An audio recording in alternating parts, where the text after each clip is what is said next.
Hello दोस्तों, आज के इस नए सेक्शन में हम लोग ने जो कि पीछे जो चैप्टर कर लिया केमिस्ट्री या कोऑर्डिनेशन कंपाउंड, उससे रिलेटेड जो भी क्वेश्चंस हमारे महाराष्ट्र स्टेट गवर्नमेंट के सीटी में पूछे गए क्वेश्चन है प्रीवियस ईयर्स के, आज मैं वो कराऊंगा। मतलब कि 2004-5 से लेकर अभी तक जितने क्वेश्चंस आए हुए वो कराऊंगा। बहुत ज्यादा क्वेश्चन तो नहीं आए हैं, तो फिर भी अमूमन 15-16 क्वेश्चन आ चुके हैं। हर एक ईयर एक क्वेश्चन इसके फिक्स रहता है। तो पहला क्वेश्चन ये है कि which of the following compound is a neutral compound. कौन सा न्यूट्रल कंपाउंड है? तो मैं आपको ऑप्शन दे रहा हूं। आपका ऑप्शन है,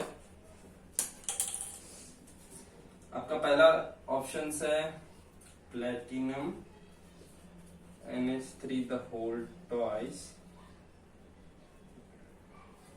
Cl2। आपको ये बताना है इसमें से कौन से न्यूट्रल कंपाउंड है। ओके,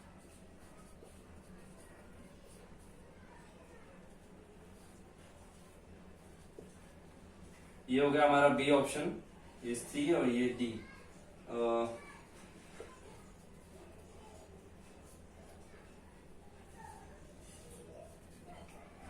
हो गया हमारा सी, यानी यहाँ पे ये हो गया हमारा डी। आपको ये बताना है कि ये क्वेश्चन जो है 2015 में आया हुआ क्वेश्चन है। 2015 में ये क्वेश्चन आया हुआ था, सीईटी में आया हुआ क्वेश्चन है। 2015 में ये सीईटी में आया हुआ क्वेश्चन है। आपको ये बताना है कि इसमें से कौन सा न्यूट्रल कंपाउंड है, कौन सा न्यूट्रल कंपाउंड है। तो अगर आप ये चैप्टर को मैं जो पढ़ाया था, अगर आप उसमें से देखे रहोगे तो न्यूट्रल कंपाउंड के बारे में हमने ये बताया था न्यूट्रल कॉम्प्लेक्स पे, कि जिसके ऊपर कोई चार्ज नहीं रहे, जिसके यहाँ पर कोई चार्ज नहीं रहे, समझ रहे हो, जिसके कॉम्प्लेक्स के ऊपर कोई चार्ज न रहे, जिसके काउंटर आयन के ऊपर, सॉरी, एक कोऑर्डिनेशन कंपाउंड रहता है और यहाँ पर कुछ आपका समझ लीजिए काउंटर आयन टाइप में। तो ये जो K है ये काउंटर आयन है। तो ये काउंटर आयन को हटाने के बाद इस जो कोऑर्डिनेशन एंटाइटी है, कोऑर्डिनेशन एंटाइटी पे अगर जीरो चार्ज है तो इसका मतलब वो न्यूट्रल कंपाउंड है। तो अभी हम देखेंगे कि जिसके पास ये रहेगा, जिसके पास कोऑर्डिनेशन एंटाइटी के साथ में काउंटर आयन रहेगा, वो तो कभी भी न्यूट्रल नहीं हो सकता। तो इसमें देखेंगे तो इसके साथ में हमें काउंटर आयन नहीं दिख रहा है। अगर काउंटर आयन नहीं है तो ये हमारा न्यूट्रल कंपाउंड हो सकता है।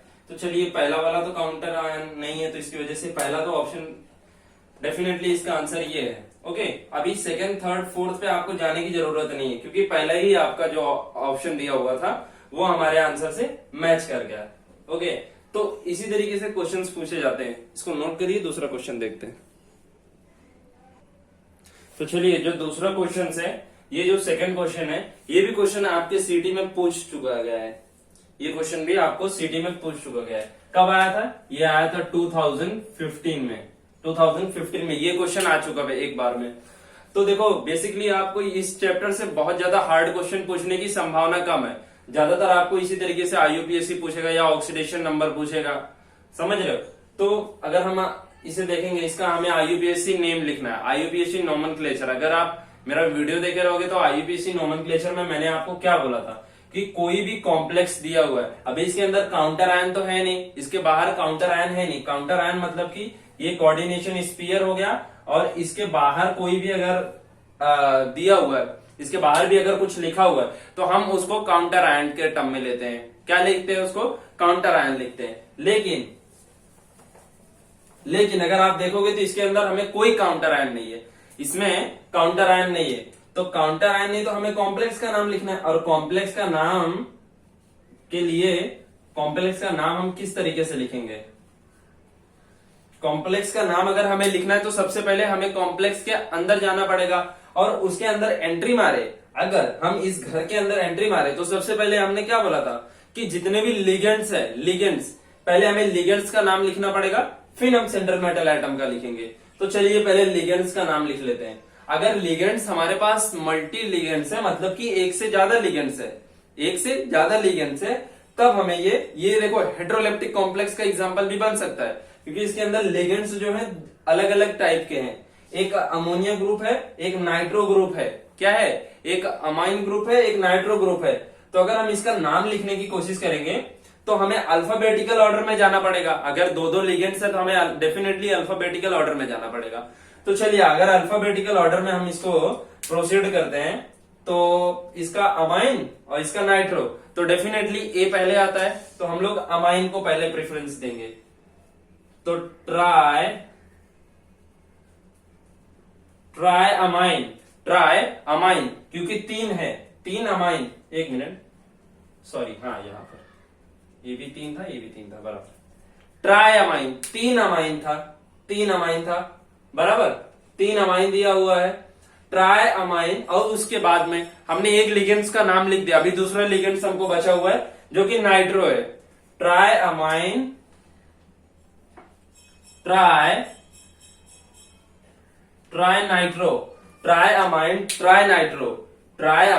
नाइट्रो। अभी हमने क्या बोला, अगर हमें इस कॉम्प्लेक्स का नाम लिखना पड़ेगा तो सबसे पहले कॉम्प्लेक्स में एंट्री मारना पड़ेगा।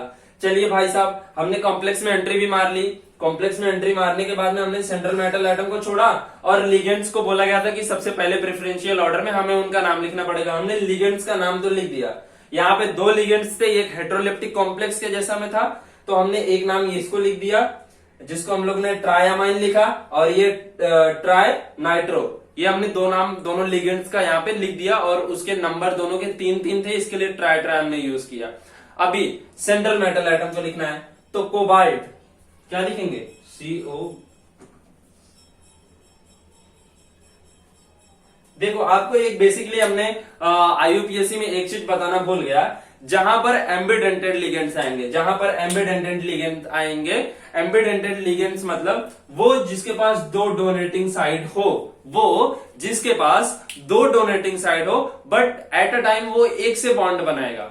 क्या बोला मैंने, कि वो लिगेंड्स जिसके पास 2 डोनेटिंग साइड हो, वो दोनों तरीके से इसे बना सकता है बॉन्ड। उसके पास 2 डोनेटिंग साइड है, मान लेते कि ये कोई लिगेंड्स हो गया, इसके पास इधर से भी बॉन्ड बनाने की क्षमता है, इसके पास यहां से भी बॉन्ड बनाने की क्षमता है, लेकिन एट अ टाइम वो एक से ही बॉन्ड बनाएगा।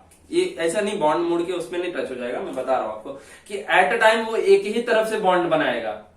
इसको हम एम्बिडेंटेड लिगेंड बोलेंगे, कि मतलब वो बना इधर से भी सकता है, इधर से भी सकता है, उसके पास चॉइस है। लेकिन अगर हमने इसके पास चले गए तो हम यहां नहीं जा सकते, और यहां चले गए तो यहां नहीं आ सकते थे। ये होता है एम्बिडेंटेड लिगेंड, जिसके पास 2 डोनेटिंग साइड हो, बट एट अ टाइम वो एक से डोनेट करेगा। तो ऐसे में कोबाल्ट आ जाता है, और साइनाइड आ जाता है, आइसोसाइनाइड आ जाता है। तो ये सब क्या हो गए, ये सब एम्बिडेंटेड लिगेंड्स हो गए। अगर कोबाल्ट से बॉन्ड बनाया तो हमें मेंशन करना पड़ता है C। अगर ऑक्सीजन से बॉन्ड बनाया तो हमें मेंशन करना पड़ता है O। यहां पर अगर नाइट्रोजन से किया तो हमें N बनाना पड़ेगा, और कार्बन से किया तो हमें C बनाना पड़ेगा। इस तरीके से हमें मेंशन करना पड़ेगा। ये थोड़ा बहुत रेयर केसेस में पूछा जाएगा, बहुत ज्यादा डीप में नहीं गया इसके बारे में, लेकिन अगर आपको पास ऐसा क्वेश्चन आएगा, देखो सीटी में आपको ऐसे एग्जांपल्स दिए रहेंगे, आप सब में देखते रहोगे N लिखा हुआ है, इसमें नहीं लिखा हुआ, और यहाँ पे N लिखा हुआ है। तो मेजोरिटी ऑफ क्वेश्चंस में N लिखा हुआ, तो आपको एक बार दिमाग लगाना पड़ेगा कि ये N क्या है, ये N है क्या।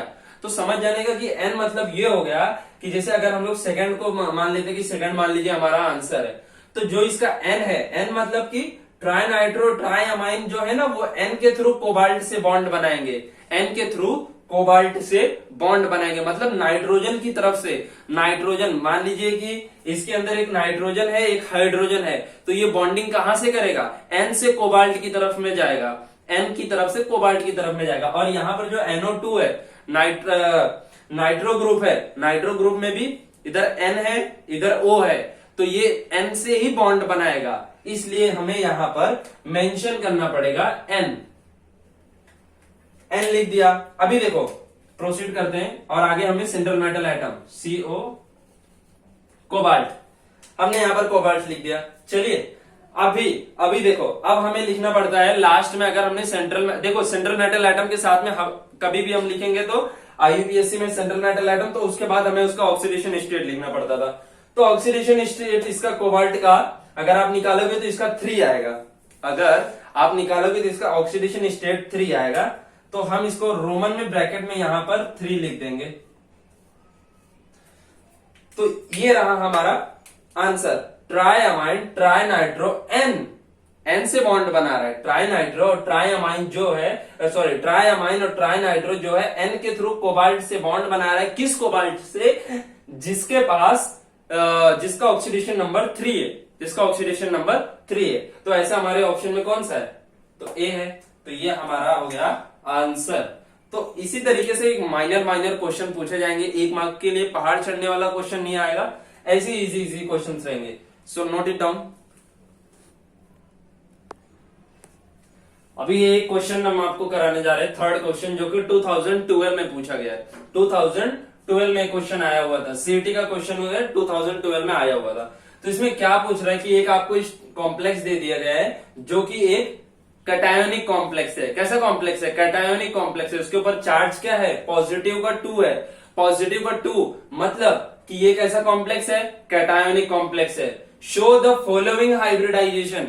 ये कौन सा हाइब्रिडाइजेशन दिखा रहा है इन सब ऑप्शंस में से? इन सब ऑप्शंस में से ये कौन सा हाइब्रिडाइजेशन दिखा रहा है, ये हमें बताना है। तो चलिए, आपके पास देखो समय बहुत कम रहता है, तो कुछ ऐसे भी लेंदी क्वेश्चंस आ जाएंगे जो थोड़े से वक्त लेंगे, लेकिन आपको बहुत सारे क्वेश्चंस थियोरेटिकल भी दे रहेंगे। उनको देखो टाइम मैनेज करने आता है, वो आपको टाइम ऐसे मैनेज करके देंगे, किसी क्वेश्चन में आपको कम समय भी लगेगा और किसी में कुछ थोड़ा सा ज्यादा लग जाएगा।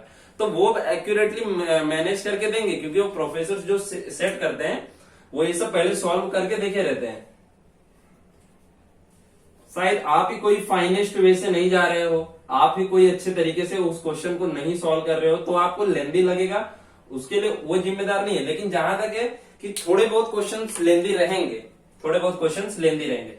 अगर हमें इसका हाइब्रिडाइजेशन निकालना है, देखो सिंपल सी बात है, हाइब्रिडाइजेशन निकालना है। NH3 एक स्ट्रॉन्ग फील्ड लिगेंड है। आप पहले देखो क्या क्या देखना है। NH3 एक स्ट्रॉन्ग फील्ड लिगेंड है, और देखो कोबाल्ट का अगर हम फटाफट इसका ऑक्सीडेशन नंबर निकालेंगे, X, इसका तो 0 हो गया, मतलब कि +2 का इसका ऑक्सीडेशन नंबर है। क्या है? +2 का ऑक्सीडेशन नंबर। चलिए ठीक है। कॉपर है,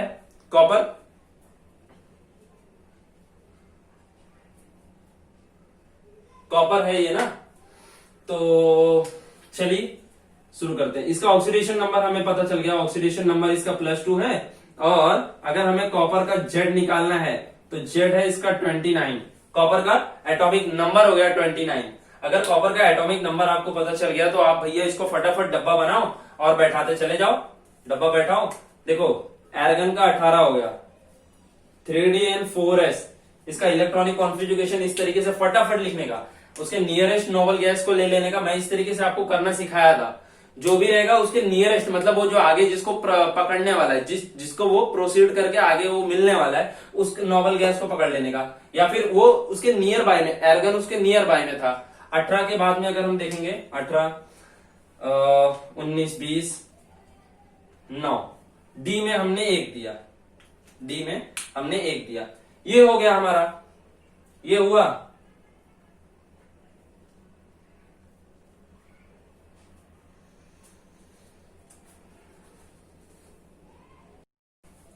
अगर आप इस क्वेश्चन को देख रहे हो तो ये क्वेश्चन सन 2012 में पूछा गया है, और सन 2012 में पूछा गया। अब देखो थोड़ा क्वेश्चन लेंदी टाइप में भी नहीं है, एक छोटा सा इसके अंदर ट्रिक है, और आपको पता होना चाहिए कि किसके में क्या एक्सेप्शंस आते हैं। ये थोड़ा बहुत आपको नॉलेज होना चाहिए, तब जाके आप ये क्वेश्चन फटाक से कर सकते हो, चुटकियों में कर सकते हो। ये कॉपर हो गया, ये NH3 ग्रुप इसके ऊपर 4 लगा हुआ है, और ये एक कैटायोनिक कॉम्प्लेक्स है। क्यों? इसके ऊपर पॉजिटिव के 2 चार्ज है, इसकी वजह से ये एक कैटायोनिक कॉम्प्लेक्स है। तो चलिए, अगर हम इसका ऑक्सीडेशन नंबर निकालेंगे, ऑक्सीडेशन नंबर, तो वो आ जाएगा +2। ऑक्सीडेशन नंबर क्या आ जाएगा? 2 आ जाएगा। और कॉपर का ऑक्सीडेशन एटॉमिक नंबर 29 है। कॉपर का एटॉमिक नंबर 29 है। अब हम देखो इसको कैसे प्रोसीड करते हैं। तो चलिए, तो 29 है। अब हम इसका इलेक्ट्रॉनिक कॉन्फ़िगरेशन लिखेंगे, तो 2 यहां पे डाल देंगे, 18 तो यहां पे चले गया था, 2 यहां पे गया, 18 2 20 हो गया, बचा 9 यहां करेंगे। लेकिन अगर आप ये करोगे तो आपका डेफिनेटली क्वेश्चन रॉन्ग हो जाएगा, आपका क्वेश्चन रॉन्ग हो जाएगा। क्यों? क्योंकि ये एक एक्सेप्शनल है। कॉपर का अगर आपको इलेक्ट्रॉनिक कॉन्फ़िगरेशन पता रहेगा, अगर कॉपर का आपको इलेक्ट्रॉनिक कॉन्फ़िगरेशन पता रहेगा, तो यहां पर हो जाएगा ये यहाँ पर हो जाएगा 3d10 एंड 4s1। क्यों क्यों क्यों ऐसा हुआ?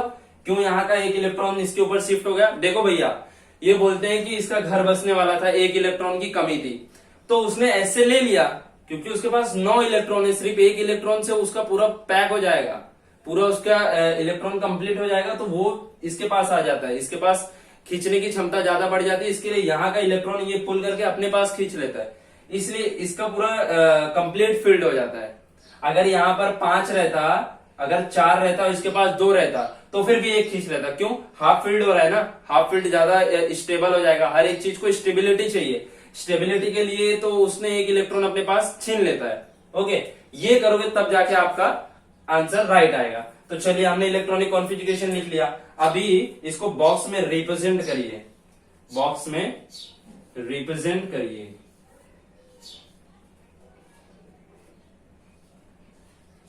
ये हो गया।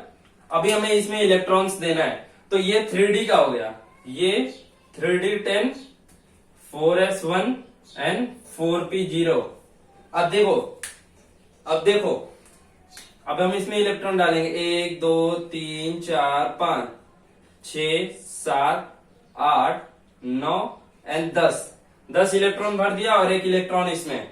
अब देखो, इसके 2 ऑक्सीडेशन नंबर है, इसका ऑक्सीडेशन नंबर 2 है, वो भी 2 प्लस में, इसका मतलब इसमें से 2 निकलेगा और 2 बाहर कहां से जाएगा? एक तो ये चले जाएगा आउटर इलेक्ट्रॉनिक, आउटर शेल से जो रहेगा एक इसमें से चले जाएगा, आउटर शेल मतलब 4 में से एक चले गया यहां से। अब बचा एक और जाना चाहिए, तो भाई साहब एक इसमें से भी चले जाएगा। अब एक इसमें से भी चले गया, तो एक यहां से गया और ये 9 हो जाएगा। क्या हो जाएगा? 9 हो जाएगा, और ये भी 9 हो जाएगा, ये भी 9 हो जाएगा। ओके, 4s0 हो गया। अब हमें देखो, हमारे पास कितने लिगेंड्स इस पे अटैच है? 4। कितने लिगेंड्स से अटैच है? 4। तो हमें 4 खाली डब्बा लेना पड़ेगा। तो 4 खाली डब्बा लेने के लिए आप देखो, बुक में आपके एक छोटा सा एक इसमें एक्सेप्शन है, जो चीज नहीं कोई बता पाए, ये सब एक्सपेरिमेंट के बाद बनता है। एक्सपेरिमेंट का जब रिजल्ट आ जाता है ना, तब ये सब बनता है। ये ऐसा नहीं रहता कि इसके बाद एक्सपेरिमेंट होता है। थियोरेटिकल कॉन्सेप्ट कभी भी उसके बाद में होता है, तो बहुत ज्यादा इसके अंदर एक्यूरेसी होता नहीं है। अभी ये जो इलेक्ट्रॉन है, इसको ऐसा अज्यूम किया गया कि ये जो इलेक्ट्रॉन था शिफ्ट होके यहाँ पे पी के लास्ट में आ गया, पी के लास्ट में एक इलेक्ट्रॉन आ गया, यहाँ पे कुछ इस तरीके से हुआ, तो ये खाली हो गया। स्ट्रॉन्ग फील्ड लिगेंड्स था, स्ट्रॉन्ग फील्ड लिगेंड था, इसके लिए इसको यहां पे कर दिया, ये मानना है। और यहां पर एक NH3 group, 2 NH3 group, 3 and 4, ये चारों NH3 ग्रुप यहां पर आके लग जाएंगे, तो हमें 4 वैकेंट वो मिल गया, जिसको हम लिख सकते हैं DSP2 which is first one. तो ये है इसका आंसर। इस तरीके से क्वेश्चंस आते हैं सीईटी में। कुछ देखो थोड़े से ट्रिकी आ जाते हैं, ये चीज मैं भी मानता हूं कि कुछ थोड़े ट्रिकी तो आते हैं। ऐसे अगर फालतू में आपको मार्क्स मिलने लगेंगे तो फिर बहुत रेयर केसेस में आपको कम मार्क्स देखने को मिलेगा, सब आउट ऑफ 150 के बाहर ही दिखेंगे। तो कुछ ऐसे भी रहेंगे क्वेश्चंस जो आपको थोड़े घुमा फिरा के देंगे, तो आपको पहले से प्रैक्टिस रहेगा, तो मेरे ख्याल से ये चीज आपको आएगा। तो नोट इट डाउन। तो देखते हैं फोर्थ क्वेश्चन। फोर्थ क्वेश्चन जो है, ये क्वेश्चन 2014 में आ चुका हुआ है। ये क्वेश्चन 2014 के सीईटी के क्वेश्चन में आ चुका हुआ है। तो इस क्वेश्चन को अगर हम देख रहे हैं, तो select the diamagnetic complex ion among the following complex. ये जो कॉम्प्लेक्स आपको सब दिए हुए हैं, इसमें से आपको डायमैग्नेटिक कौन सा है वो आपको बताना है। तो ठीक है ना, डायमैग्नेटिक अगर आपको बताना है तो सिंपल सा क्वेश्चन है। डायमैग्नेटिक मतलब देखो, डायमैग्नेटिक के कभी भी क्वेश्चन आएंगे तो आपको इस चीज से जज करना है कि उसके अंदर अनपेयर्ड इलेक्ट्रॉन है या नहीं। अगर अनपेयर्ड इलेक्ट्रॉन है तो वो पैरामैग्नेटिक होता है, अनपेयर्ड इलेक्ट्रॉन है तो वो पैरामैग्नेटिक होता है, और अनपेयर्ड इलेक्ट्रॉन नहीं है तो वो डायमैग्नेटिक के टर्म में आ जाता है। तो अनपेयर्ड इलेक्ट्रॉन है या नहीं है वो चीज देखने के लिए हमें सेंट्रल मेटल एटम का कॉन्फ़िगरेशन लिखना पड़ेगा। बस सिंपल सी बात है कि जैसे अभी हम फर्स्ट का बात करते हैं, फर्स्ट में फेरस है। अगर हम फेरस को ले लेते हैं तो फेरस का देखेंगे तो एटॉमिक नंबर हमें दिया हुआ है 26। तो यहाँ पर एर्गन तक तो हमने 18 दे दिया, एर्गन तक 18 तो हमने दे दिया एर्गन तक। उसके बाद 3D में हमने कितने दिए और 4s में हमने कितने दिए? 18 के बाद 2 20 हो गया, और 20 से 26। तो ये हमने फेरस के लिख दिए। किसके लिखे हैं? फेरस के लिखें। अभी अभी सेंट्रल मेटल आइटम देखो, एक फेरस है और एक कोबाल्ट है, और फेरस कोबाल्ट रिपीट हुआ है, तो एक बार हम कोबाल्ट का भी लिख देंगे। कोबाल्ट का ये हो गया एर्गन, ये हो गया 18 3D एंड 4s, यहाँ पे 2 और यहाँ पे कितने हैं 27 है, तो यहाँ पे 7 आ जाएगा। ओके, ये हो गया 27, ये हो गया कोबाल्ट का। ओके, तो हमें ये बताना है कि कौन सा डायामैग्नेटिक है और कौन सा नहीं। अगर हम इस चीज का अगर यहाँ पे डब्बा बनाते हैं, चलिए, और इसके ऑक्सीडेशन नंबर से भी मैटर करता है। अगर आप देखो ओरली, मैं कहीं पर भी पेन का इस्तेमाल नहीं करूंगा, K3+ है तो पोटेशियम के कभी भी पोटेशियम के ऊपर +1 का चार्ज होता है, और 3 पोटेशियम है तो +3 का चार्ज बाहर आ गया, तो मतलब इस कॉम्प्लेक्स पे +3 की जगह पे -3 का चार्ज आ जाएगा। अगर इस कॉम्प्लेक्स पे -3 का चार्ज आ जाएगा, यहां से यहां तक में -3 का चार्ज आ जाएगा, उसी तरीके से हम इस पे करेंगे, इसके ऊपर Cl के ऊपर -1 का चार्ज होता है, एक Cl पे -1 का चार्ज, 3 Cl पे -3 का चार्ज। अगर हम इस चीज को देखेंगे बड़े वाले कॉम्प्लेक्स को, तो -3 का चार्ज बाहर, तो कॉम्प्लेक्स पे +3 का चार्ज आ जाएगा, ये +3 का चार्ज आ जाएगा। अगर यहाँ पे पोटेशियम की बात करेंगे तो पोटेशियम में +1 का चार्ज हमने यहाँ पे आपको बताया था, तो +3 बाहर, तो ऊपर कितना हो जाएगा -3। इस पे क्या हो जाएगा, इसके ऊपर भी -3 चार्ज आ जाएगा। अब आपको सबका ऑक्सीडेशन नंबर पता चल गया रहेगा ओरली ओरल। तो साइनाइड का आप देखो फटाफट निकालेंगे, पहले वाले का हम सॉल्व करते हैं। देखो थोड़ा तो सॉल्व करना पड़ेगा, ऐसे एकदम से अचानक से नहीं आ जाएगा। वो मेरे को देखो, मैं ये जो चीज लिखा हूँ ये सब चीज ओरल भी कर सकता हूँ, लेकिन अगर आप प्रैक्टिस करोगे तो डेफिनेटली ये चीज आपको भी हो जाएगा। इसके लिए बहुत अंतर्यामी बनने की जरूरत नहीं है, आएगा आपको भी। तो अगर हम पहला वाले की बात करेंगे तो इसके ऊपर 6 साइनाइड ग्रुप है, तो चलो -3 में से +6 गया, यहाँ का -6 अगर -3 की तरफ में गया तो कितना हो जाएगा, नहीं समझ रहे हो? देखो अगर हम फेरस का सेंट्रल वो निकालेंगे ऑक्सीडेशन नंबर, तो यहाँ पे -3 उस तरफ था ही, और ये जो साइनाइड का, एक साइनाइड का -1 होता है, तो 6 साइनाइड का -6 वो तरफ गया तो +6। आंसर कितना आया 3। तो चलिए पहले इसको कर लेते हैं कि पहले वाले में तो सेंट्रल मेटल एटम जो फेरस हमने लिया था इसका 3 आ रहा है, 3 इलेक्ट्रॉन उसमें से बाहर जाना चाहिए। भाई साहब 2 यहां से जाएगा और 1 यहां से जाएगा, तो हमारा 3D यहाँ पे 0 हो जाएगा, ये 5 हो जाएगा, ये 5 हो जाएगा। अगर आप D का 5 देखोगे तो D का 5 1 2 3 4 5, 1 2 3 4 5, ये हाफ फील्ड है, ये हाफ फील्ड और सबसे ज्यादा स्टेबल माना जाता है। या तो फुल फील्ड हो तो वो सबसे ज्यादा स्टेबल वो हुआ, फिर हाफ फील्ड वाला। तो ये हाफ फील्ड है, एक भी इसमें इलेक्ट्रॉन पेयर नहीं है, एक भी इलेक्ट्रॉन पेयर नहीं है। और साइनाइड है भैया, साइनाइड है, क्या है साइनाइड है, तो साइनाइड क्या करेगा पेयरिंग कराएगा, तो पहले वाले को यहाँ पे ला देगा, दूसरे वाले को यहाँ पे ला देगा, लेकिन तो फिर भी एक जो रहेगा, एक इलेक्ट्रॉन अनपेयर्ड ही बचा रहेगा, एक अनपेयर्ड बचा रहेगा। इसके लिए ये तो फेरोमैग्नेटिक हुआ है, इसके ऊपर एक अनपेयर्ड इलेक्ट्रॉन है। अभी हम सेकंड वाले की बात करते हैं, चलिए सेकंड वाले की बात करते हैं। सेकंड वाले में हमारा क्या था कि हमने इसका इलेक्ट्रॉन अभी सेंट्रल मेटल एटम का कितना ऑक्सीडेशन नंबर है वो निकालना है। तो कोबाल्ट का अगर मान लेते हैं x है, x इज इक्वल टू ये +3, हम यहाँ पे +3 लिख देते हैं। NH3 जो होता है हमारा 0 होता है, कितना होता है 0 होता है, तो वो 0 से मतलब नहीं, हमारा ये इसका आ गया क्या है ऑक्सीडेशन नंबर +3 ऑक्सीडेशन नंबर है। अगर हम यहाँ पे ये हमने कोबाल्ट का लिखा हो +3 करेंगे तो 2 यहां से निकल जाएगा और 1 यहां से निकलेगा, तो ये हो जाएगा 3D6 हो जाएगा। क्या हो जाएगा 3D6। और D का अगर आप बना रहे हो तो 1 2 3 4 5 दिए और यहाँ पे 1 6 हो गया कि नहीं। ये D का बनाए हो ना आप, ये D होता है जिसके अंदर 5 सेल्स होते हैं, 5 सेल्स में से एक पहले के पास 2 आ जाएगा, क्योंकि हंस रूल के हिसाब से हम सबको इक्वली एक एक इलेक्ट्रॉन दे देंगे, लेकिन जो एक लास्ट में बचा हुआ है वो यहाँ पे आ जाएगा, उसके वजह से ये तरीके का हमारा बनेगा। लेकिन अगर आप देखोगे तो NH3 एक कौन सा वाला ग्रुप है, ये एक हाई प्रोफाइल वाले लोग थे, जैसे साइनाइड हो गया, अमोनिया हो गया, तो ये सब क्या है strong field ligands. Strong field ligands क्या कराते हैं, पेयर कराते हैं। तो चलो पेयरिंग करते हैं, चलो पेयरिंग करते हैं। तो ये जो इलेक्ट्रॉन था लास्ट वाला, ये उठ के यहाँ पे आके पेयरिंग कर लेगा, ये हो गया, और ये लास्ट वाला उठ के यहाँ पे आके पेयरिंग कर लेगा। अब भाई साहब अगर आप ध्यान से देख रहे हो तो आप देखोगे कि सारे इलेक्ट्रॉन पेयर हो गए, सारे के सारे इलेक्ट्रॉन पेयर हो गए। अगर सारे इलेक्ट्रॉन पेयर हो गए तो इसका मतलब ये कैसा है, ये डायमैग्नेटिक है। तो डेफिनेटली आपका आंसर बी जो था ये रहा आपका आंसर। तो ये क्वेश्चन 2014 में पूछा गया था। थोड़े थोड़े कॉम्प्लिकेटेड क्वेश्चंस मैं आपको सब करा देना चाहता हूं, तो ये क्वेश्चन आप नोट कर लो। अगर ये 5th क्वेश्चन को अगर आप देख रहे हो तो ये क्वेश्चन कब का पूछा गया है? हाँ, ये क्वेश्चन पूछा गया है आपके 2013 में। ये क्वेश्चन कब पूछा गया? 2013 में। ये क्वेश्चन सीटी में एक बार आ चुका है। अगर आप इस क्वेश्चन को ध्यान से देखोगे तो ये एक बार जेई के जैसा भी आपको थोड़ा बहुत लगेगा, क्योंकि ये क्वेश्चन मुझे थोड़ा लेंदी टाइप में, अगर आपके थिंकिंग के हिसाब से थोड़ा लेंदी लगेगा, कि अगर आप इस क्वेश्चन को सॉल्व करोगे तो देखो 1.3 बोर्स मैग्नेटॉन किसका है? ये सब कॉम्प्लेक्स में से ये किसका है? ऐसा पूछा गया है कि ये किसका बोर्स मैग्नेटॉन है। अगर आपको मैग्नेटिक मोमेंट का फॉर्मूला पता रहेगा तो n×n+2, ये अंडर रूट में ये है इसका फॉर्मूला, इसका यूनिट होता है बोर्स मैग्नेटॉन। आपने को क्वेश्चन क्या दिया हुआ? A magnetic moment of 1.73 bourse magneton will be shown by one among the following. इसमें से कौन सा 1.73 बोर्स मैग्नेटॉन शो कर रहा है, ये हमें बताना है। तो अगर आप देखोगे इस फॉर्मूला में बैठाओगे, इसमें कितने अनपेयर्ड इलेक्ट्रॉन है, एन का वैल्यू होता है कि नंबर ऑफ अनपेयर्ड इलेक्ट्रॉन। अगर आप कोई भी कॉम्प्लेक्स को सॉल्व करोगे उसमें से अनपेयर्ड इलेक्ट्रॉन निकलेंगे, उस अनपेयर्ड इलेक्ट्रॉन का वैल्यू यहाँ पे आप सब्स्टिट्यूट करोगे, फिर जाके आपको बोर्स मैग्नेटॉन का वैल्यू मिलेगा।